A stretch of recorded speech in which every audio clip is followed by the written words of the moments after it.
welcome to Lady Caramote's Tarot. Whether you're a returning subscriber or a new viewer, thank you for being here. If you need any information about my channel or the readings, the information is in the description box below this video. So I'm going to do a reading today dealing with healing trauma. We're going to focus on emotional and mental trauma, because that goes on a lot more than people want to even admit to themselves. I am not a doctor. I am not a therapist, but I will be speaking from my own personal experience and what's helped me get through a lot, and I'm still learning as I go. So we will, like I said with my channel heading, this is a learning journey, and I love for you to take it with me. Let's get started. Okay, so we're speaking about emotional and mental trauma. That can be as little as somebody telling you you're not good enough, which is not little. Or it can be an emotional manipulative situation where somebody tries to manipulate you into doing something that you don't want to do, and they use emotional triggers to do it.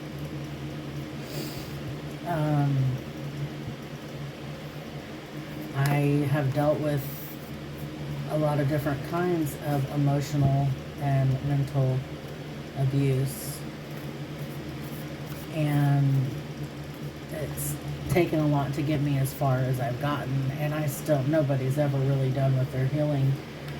But let's see how the cards fall today and see what we need to talk about. So the first question we have here is how this trauma impacts my life. So we will do a quick shuffle here, cut the deck.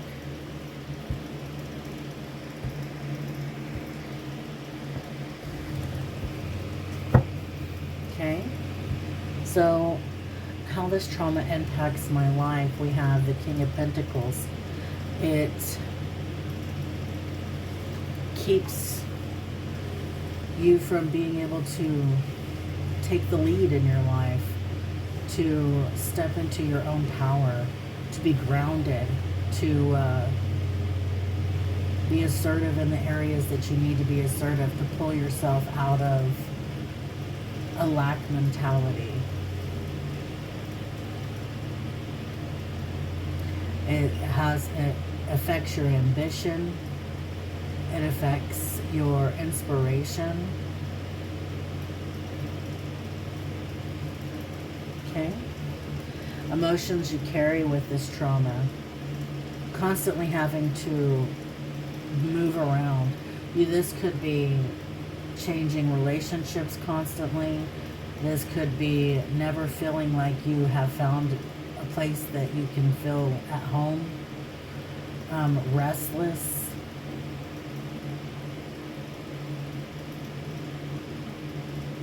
You don't necessarily trust even yourself in situations.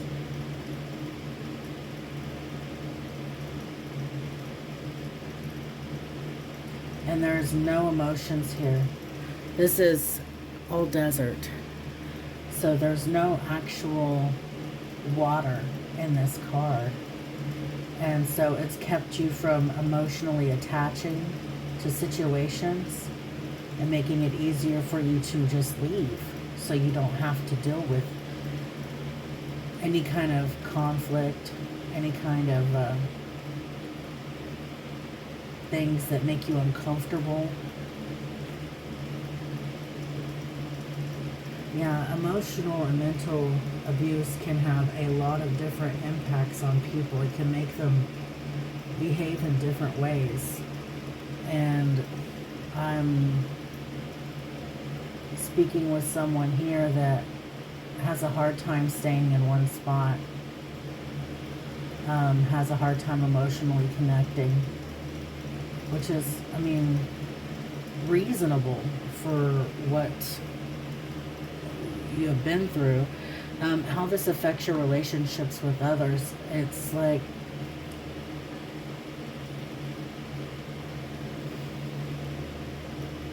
things are never turning out how you want them to.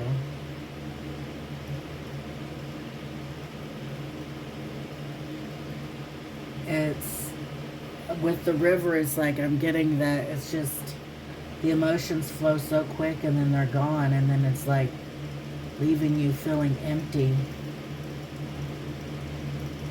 Leaving you feeling like you've got another hill to climb. Leaving your trees bare. Like leaving you just empty feeling. That's just what I'm getting, is empty.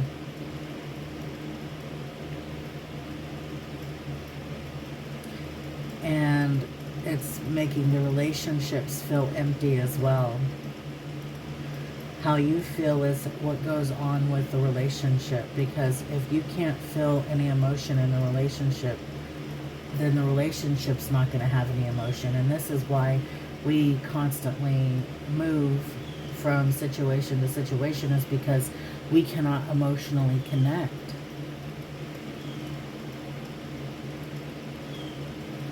Okay?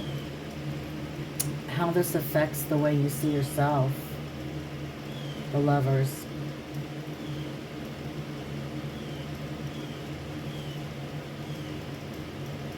Like you need some healing. Like this one, I'm actually pulling more. You need to, this is self-love that I'm getting on here. Which is why I'm getting the heart chakra here. I feel that how you see yourself is needing to heal, needing to give yourself the love, whatever love you can muster up, give it to yourself, kind of thing. And I think that's why it's kept you kind of independent, is because you haven't had enough love to give to a situation, because you're so focused on trying to give yourself the love that you have, which it's like, what I'm getting is you're not feeling enough even love for yourself, and you don't know how to bring that love higher. You don't know how to make that love more for yourself.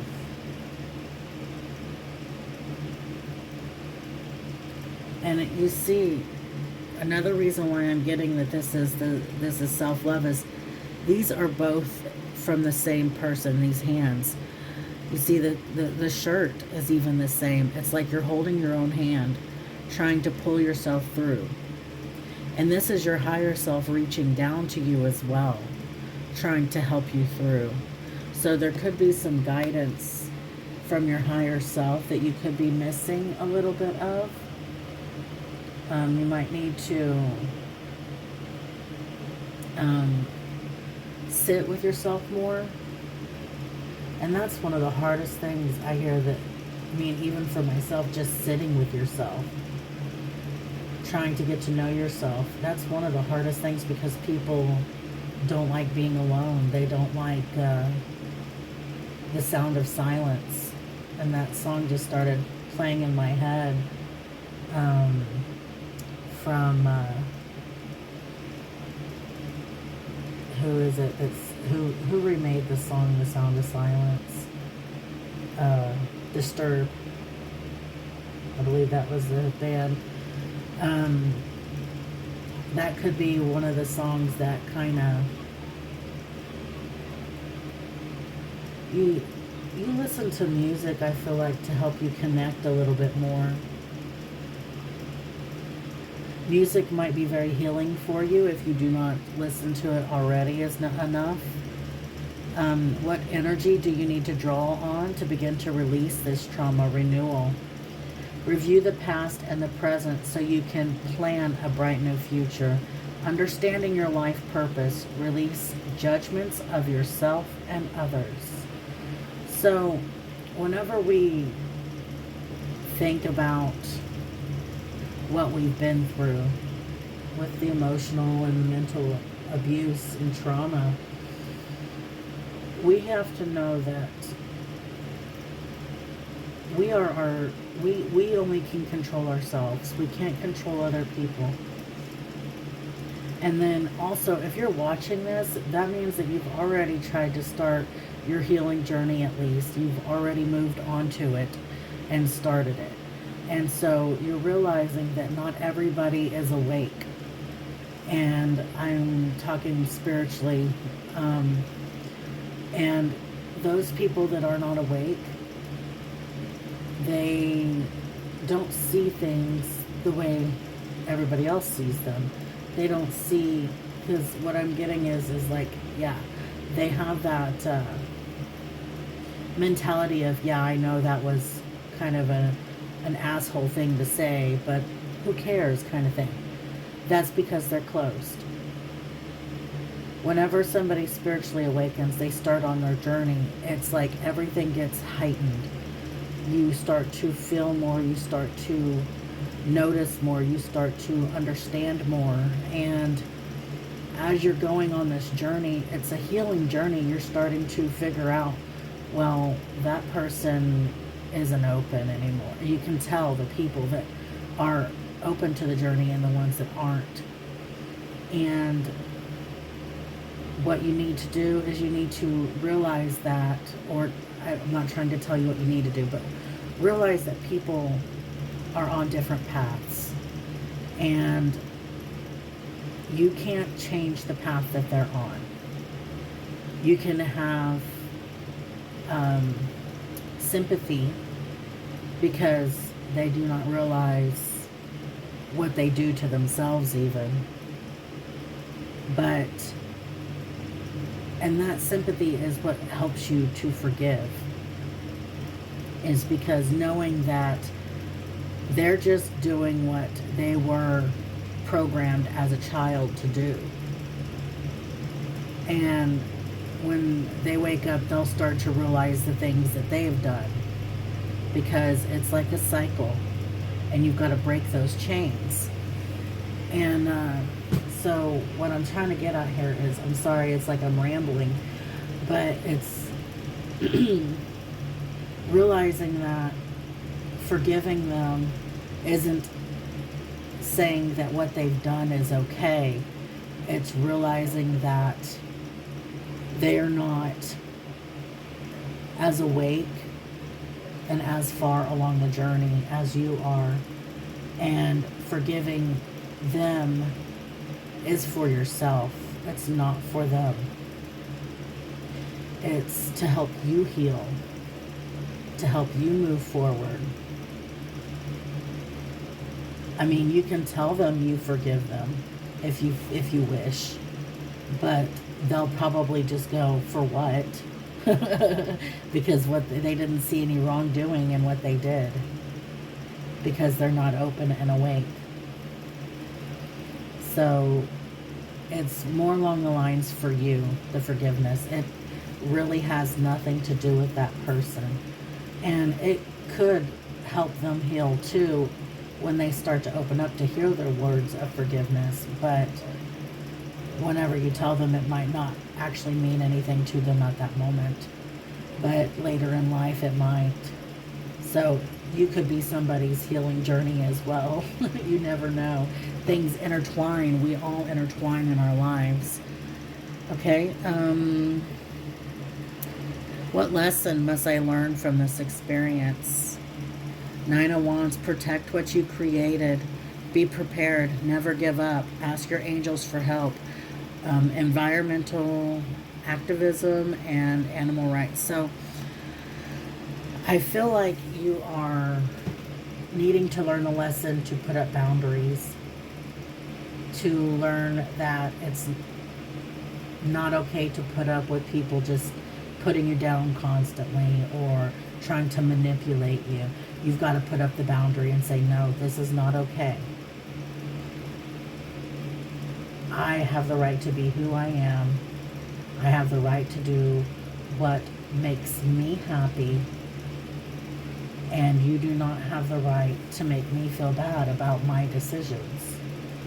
These are things that you have to, it's practice. It takes practice saying no. It takes practice putting those boundaries up. But when you get good at it, your world starts to feel a little lighter, starts to feel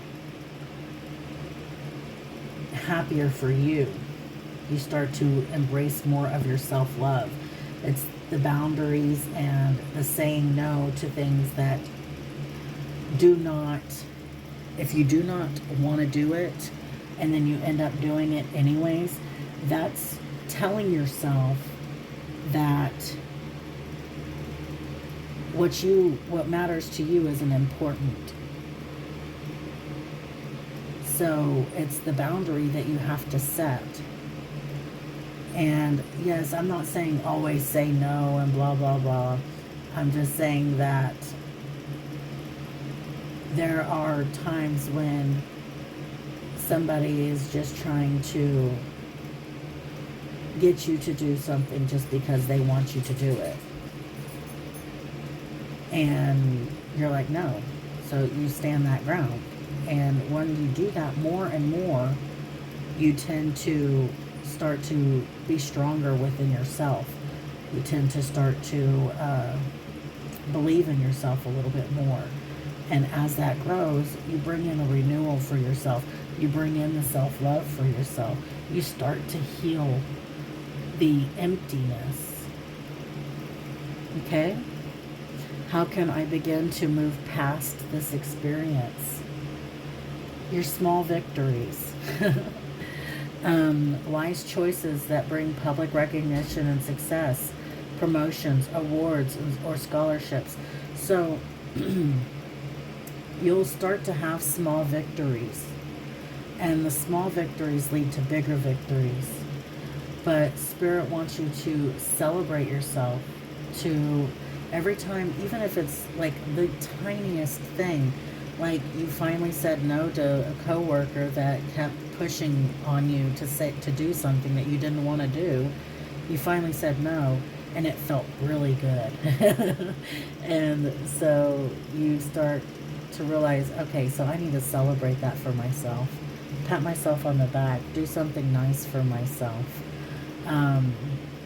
Or you won an art contest, even if it's just a small art contest that is in your community, and that's a big thing for you. It might be small to somebody else, but to you, that's huge. That's a huge victory for you. Pat yourself on the back. Do something nice for yourself. Celebrate every small victory, every step forward that you make, to show yourself that you are worthy. You are worth it. You can do it. You are enough. Rewire your brain to let you know that whatever manipulation or whatever degrading thing somebody has said to you is not true. You are worthy. You are enough. You can do it. You are lovable. You are perfect the way you are. Okay? A way my life will change as a result of releasing this trauma. Ten of Spring. This is like dropping all of the burdens that are not yours. She looks almost like a fairy, like about to fly away. This is your ancestors here speaking to you. Ask for help from others. All work and no play. Being weighed down by too many responsibilities. What I'm getting is that this is where you're at right now, but you're getting to drop all of those burdens. It's like I'm getting the card in reverse.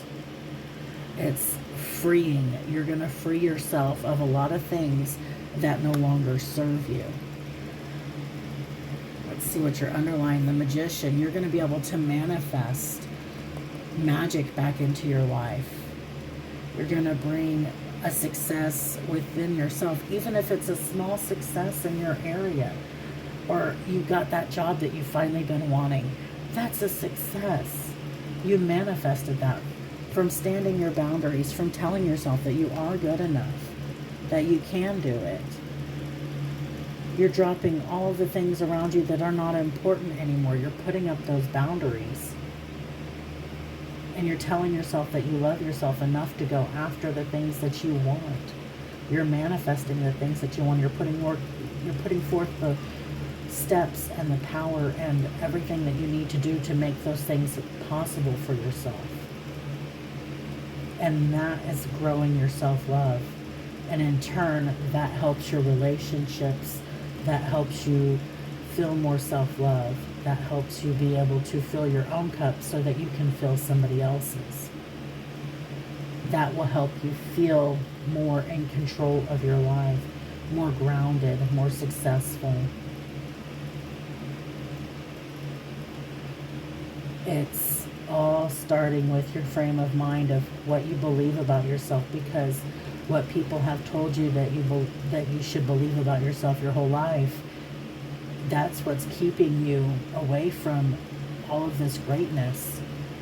It's rewiring and saying, I am good enough, I am worthy, I can do this. I am perfect for the job, I am perfect for that person. I can do this. I can build my life up to be the magician, to bring in abundance, that new offer. We have the double magician here and another ace, and then we have healing of the lack mentality, healing of the conflict, healing of always feeling like you have to be on the defense. It all starts with the mind frame. The little things, celebrate the little things. Every little step you take is a major step in your soul's journey. Thank you so much for being here. Please like, share, and subscribe to my channel. I hope you have a blessed day.